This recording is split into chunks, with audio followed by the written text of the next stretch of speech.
pointing a gun on a clerk. Now take a good look at this. You clearly see the guy in the hoodie pointing the gun in the direction of the clerk on the other side of the counter. Now police say this happened last month at a business near Maryland Parkway and Twain.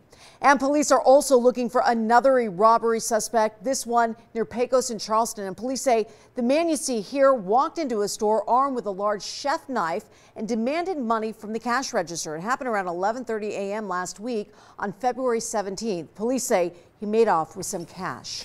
A lot of you are probably still talking about our rare snow around the Las Vegas Valley today.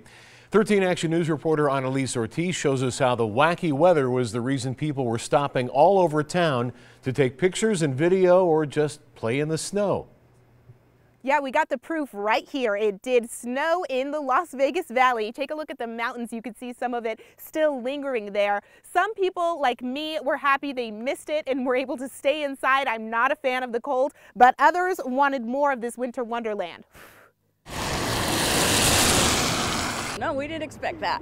A dusting of snow in the desert, catching people off guard. This is just my normal outfit. And making some locals wonder what happened to that sunshine we love. I came here for the warm weather, but soak up and cherish these moments because when it gets hot, it gets hot. It's for snow, guys. The snow came down the hardest in areas like North Las Vegas, Summerlin, and Mountain's Edge this afternoon, leaving people in other parts of the valley feeling like they missed out. We weren't in the snow, unfortunately. Would have been her first time seeing snow, but maybe next time. But check out the views it left behind up in the mountains. That's something we all can appreciate. It's just a good little switch up of the scenery. The good news for those who couldn't get enough, they can always spend this weekend enjoying more snow on the Spring Mountains. As for me, I will be inside with some hot cocoa. Reporting from Red Rock Canyon, Annalise Ortiz, 13 Action News. 13 First Alert weather, and where is it all, right? We can see it on the radar today quite clearly. Now we've got nothing doing but what's left behind, the cold air. I mean, anywhere from 5 to 9 degrees below this time yesterday. You're feeling that, and you throw in just a little bit of wind, and you're really feeling that. Like in Summerlin, it feels like freezing. Even though you're 37 degrees, Anthem feels like freezing. You're 38 degrees there. But we've got another colder system on the way to the valley, and coming, I'm going to show you which neighborhoods will get hit first when your 13 First Alert forecast comes up. All right, thanks, Brian. Okay, bear with us here. If you're visiting or you're relatively new to Las Vegas, keep in mind locals get excited about the snow because it doesn't happen very often. You got to go back almost 10 years when this happened. A storm back then dumped 10 inches of snow on parts of the valley, and thousands of people flocked to the Las Vegas sign to get pictures. A lot of people are probably still using some of these for their Christmas cards. What do you think? The official snowfall total at McCarran that day was more than 3.5 inches, and they even canceled school. We remember that well here at 13.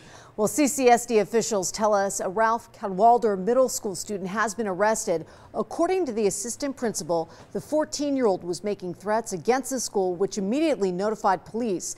An investigation is now underway.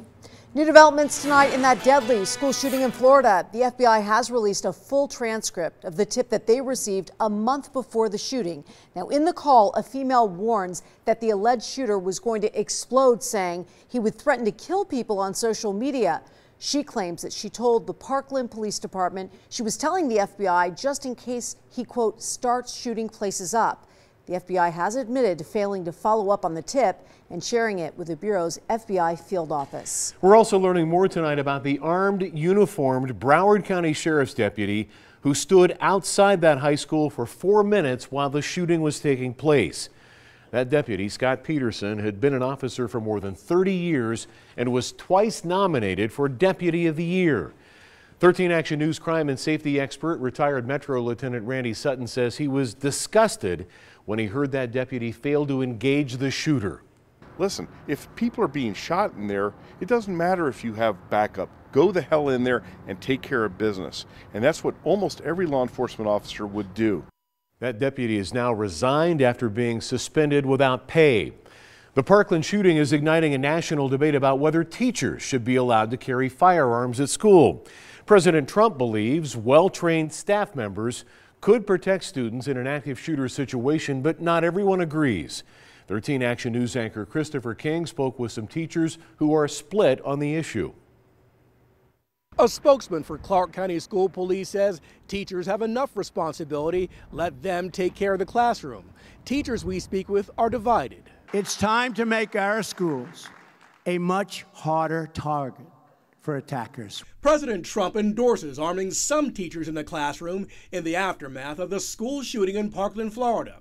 He says it could save students' lives. Well-trained, gun-adept teachers and coaches and people that work in those buildings, people that were in the Marines for 20 years. It's a very good idea. Brian Brady's a teacher with Clark County Schools and a Marine. The safety of my children is a sacred responsibility that I take on, just like I took on my duties as a Marine. He says allowing staffers to voluntarily carry guns could make schools safer. If there's a significant percentage of us that would be willing to carry, I believe that it would make a much harder target for anybody that was coming into my school trying to do harm to my children. But he says they must be well trained to take on rampaging shooters. It's the training that takes over and enables you to be able to overcome that stress and that fear. Having guns on campus would I believe diminish the children's feeling of safety. Teresa Freeney is a teacher as well.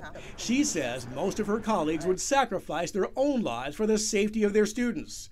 But she says arming them is a bad idea. I don't know what kind of training it would take to get a teacher in the mentality where they would have to pick up a gun and shoot somebody. The spokesman for Clark County School Police says his officers armed with rifles are well equipped enough and well trained enough to handle school shooters.